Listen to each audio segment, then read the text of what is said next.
తాకట్లో ఉన్న మీ బంగారాన్ని విడిపించి ఆ రోజు ఆన్లైన్ రేటుకి కొంటాం. Sharma gold company. తెలుగు రాష్ట్రాల్లో సంచలనంగా మారినటువంటి యూట్యూబర్ వైష్ణవికి సంబంధించిన హత్య జరిగినటువంటి సంఘటనా స్థలంలో ప్రస్తుతం మనం ఉన్నాం. ఇది జగిత్యాలకు 27 కిలోమీటర్ల దూరంలో ఉన్న మాదాపూర్ గ్రామం. ప్రస్తుతం నేను హత్య జరిగినటువంటి ఈ ఇంటి దగ్గరే ఉన్నాం. ప్రస్తుతం ఈ ఇల్లు వైష్ణవికి సంబంధించినటువంటి తల్లిదండ్రులు. వైష్ణవి ఇక్కడే పుట్టి పెరిగింది. అయితే హరిబాబును పెళ్లి చేసుకున్న తర్వాత హరిబాబుకు సంబంధించినటువంటి కుటుంబ సభ్యులు ఒప్పుకోకపోవడంతో వైష్ణవి తల్లిదండ్రులు ఇక్కడే వాళ్ళని ఉంచి ఇల్లరికం లాగా ఇక్కడే వాళ్ళని చూసుకునేటువంటి పరిస్థితి. అసలు హత్య ఎక్కడ జరిగింది, ఏ గదిలో జరిగిందో చూపించే ప్రయత్నం చేస్తాం. ఇది వైష్ణవ్కి సంబంధించినటువంటి తండ్రి, అంటే ఆ తండ్రికి సంబంధించిన షాప్ ఇది. ఆయన ఇక్కడే షాప్ నడుపుకుంటూ కూడా వాళ్ళు జీవనం సాగిస్తున్నటువంటి పరిస్థితి. ఇక్కడి నుంచి నేరుగా మనం ఈ ఇల్లు చూడవచ్చు. ఇది 2 అంతస్తుల భవనం. రీసెంట్ గానే వీళ్ల కోసమే, అంటే వైష్ణవి కోసమే ఇంకొక అంతస్తును కూడా నిర్మిస్తున్నారు. వైష్ణవితో పాటు 2 అన్నలు కూడా ఉన్నారు. ఆ 2 అన్నలు కూడా వీళ్ళు హైదరాబాద్ లో అంటే ఉద్యోగం చేస్తూ ఉంటున్నారు. ఇక్కడ కేవలం వైష్ణవి ఉంటుంది. వైష్ణవి రీసెంట్ గా పెళ్లి చేసుకున్నటువంటి హరిబాబు వీళ్ళు ఉంటారు. ఒకసారి ఇంటి లోపలికి మనం వెళ్దాం. సంఘటనా స్థలం, అంటే హత్య జరిగినటువంటి సంఘటనా స్థలానికి సంబంధించిన గది ఇదే.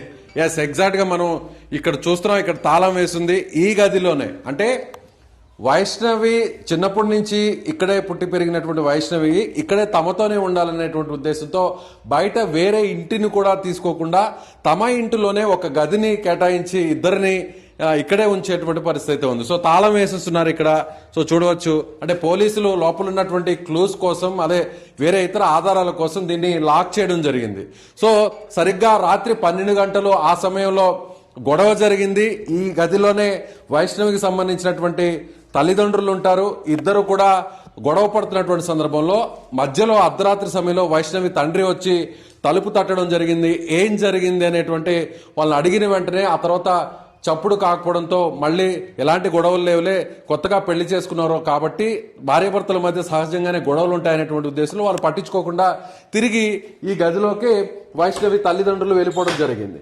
ఈ గదిలోకి అయితే మళ్ళీ సరిగ్గా 6 గంటల సమయంలో హరిబాబు ఈ గదిలో నుంచి లోపలికి వచ్చి, అంటే ఇక్కడ ఈ గది లోపలే వైష్ణవిని తనతో పాటు తెచ్చుకున్నటువంటి కత్తితో నుదుటి మీద, అదేవిధంగా చేతి మీద కూడా అటాక్ చేయడం జరిగింది. ఆ తర్వాత గొంతు నులిమి చంపాడు అనేటువంటి ప్రాథమికంగా వస్తున్నటువంటి పోలీసులు చెప్తున్నటువంటి ఆధారాలను బట్టి తెలుస్తుంది. ఆ తర్వాత సరిగ్గా 4 గంటల సమయంలో ఈ హత్య జరిగినట్టుగా తెలుస్తుంది. 4 గంటల నుంచి కూడా ఉదయం 6:30 వరకు కూడా, అంటే తన ప్రాణం పోయేంత వరకు కూడా గది లోపల ఒక గర్భవతి, తన భార్య, ప్రేమించి పెళ్లి చేసుకున్నటువంటి భార్య ఇలా కొన ఊపిరితో కొట్టుమిట్టాడుతున్నా కూడా ఆ కర్కశకుడికి తనను కనీసం ఆవేశంలో జరిగినా లేదంటే వేరే పథకం ప్రకారం ఈ హత్య జరిగినా కూడా కొన ఊపిరితో కొట్టుమిట్టాడుతున్నటువంటి భార్యను చూస్తూనే అక్కడే ఉండి ప్రాణం పోయింది అని కన్ఫర్మ్ చేసుకున్నాక ఇలా బయటకు వచ్చి తాపీగా అందరిలాగే బయటకు వచ్చినటువంటి హరిబాబు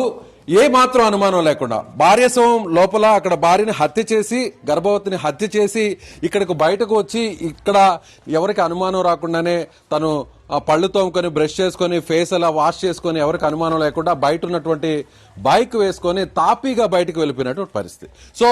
ఎవరైతే వైష్ణవికి సంబంధించిన తల్లిదండ్రులు నార్మల్ గానే రాత్రి ఏదో చిన్నపాటి గొడవ జరిగి ఉంటుంది, ఏం ఇబ్బంది లేదులే, అల్లుడు కూడా హరిబాబు నార్మల్ గానే బయటకు వెళ్ళిపోతున్నాడు అని అందరూ కూడా ప్రశాంతంగా ఉన్నారు. కానీ అనుమానం నార్మల్ గా ఎంతసేపటికి కూడా వైష్ణవి బయటకు రాకపోవడంతో తలుపు తట్టి బయటకి రావాలని పిలవడంతో వైష్ణవి నుంచి ఎలాంటి రెస్పాన్స్ కూడా లేకపోవడంతో తల్లిదండ్రులు ఒక్కసారిగా డోర్ తీసి లోపలికి వెళ్లారు. ఆ గదికి సంబంధించినటువంటి కిటికీలు ఇవే. ఇక్కడే పోలీసులందరూ కూడా మొత్తం అంతా కూడా సీజ్ చేస్తున్నారు. లోపల ఉన్నటువంటి ఆధారాలన్నింటినీ కూడా సేకరించేటువంటి ప్రయత్నంలో భాగంగా ఎక్కడ కూడా సౌండ్ రాకపోవడంతో అప్పుడు చూశాక రక్తపు మడుగులో పడిపోయినటువంటి వైష్ణవుని చూసి తల్లి తండ్రి అందరూ కూడా షాక్ గురయ్యారు. అప్పటికే హాస్పిటల్కి తీసుకెళ్లేటువంటి ప్రయత్నం చేశారు. రక్తపు మడుగులో ఉన్నటువంటి వైష్ణవుని తీసుకుని వెంటనే నేరుగా ఇక్కడి నుంచి సమీపంలో ఉన్నటువంటి హాస్పిటల్కి తీసుకెళ్లారు. కానీ అప్పటికే అక్కడ ఉన్నటువంటి వైద్యులు కూడా వైష్ణవి మృతి చెందినట్టుగా చెప్పడం జరిగింది. ఈ సాదాసీద ఈ ఊరు ఒక చిన్న ఊరు. మనం ఒకసారి పరిశీలించినట్లయితే ఒక చిన్న ఊరు, చిన్న గ్రామం. ఇక్కడ ఉన్నటువంటి వైష్ణవి ఈ ఇంటి నుంచే ఎన్నో వందల వీడియోలు షేర్ చేస్తూ వచ్చింది, పోస్ట్ చేస్తూ వచ్చింది. సో తన భర్త తనను ఎంతో సంతోషంగా చూస్తాడు అనేటువంటి ఇదితో ప్రతి మూమెంట్ కూడా క్యాప్చర్ చేసి ప్రతి ఫుటేజ్ ను కూడా తను అప్లోడ్ చేసేది.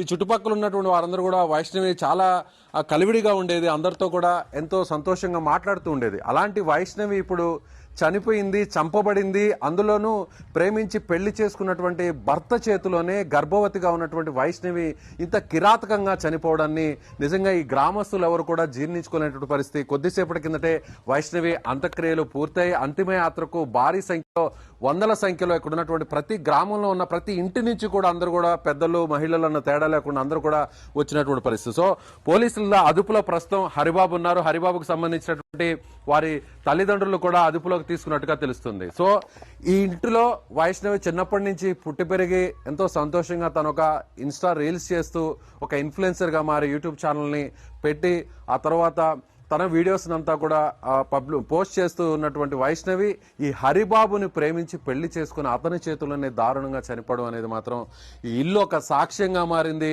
నిజంగా ఇక్కడే పుట్టి పెరిగినటువంటి వైష్ణవి ఇక్కడే భర్త చేతిలో హత్య గావించబడడం, గర్భవతిగా చనిపోవడం అనేది మాత్రం నిజంగా ఇల్లు ఒక సజీవ సాక్షిగా మారిందనే చెప్పాలి. నిజంగా ఎవరొచ్చినా కూడా ఎన్ని సంవత్సరాలైనా కూడా ఎవరు కూడా ఆ తల్లిదండ్రులు అంటే అంతిమయాత్రలో చూస్తే అన్నదమ్ముళ్ళు, తల్లిదండ్రులు, కుటుంబ సభ్యులు అందరూ కూడా రోధిస్తున్నారు. అందరూ కూడా కింద పడి వాళ్ళు వర్ణాతీతం చెప్పలేనటువంటి పరిస్థితి. సో కెమెరామెన్ రాజ్ కుమార్తో విజయ్, సుమన్ టీవీ, జగిత్యాల, మాదాపూర్ నుంచి.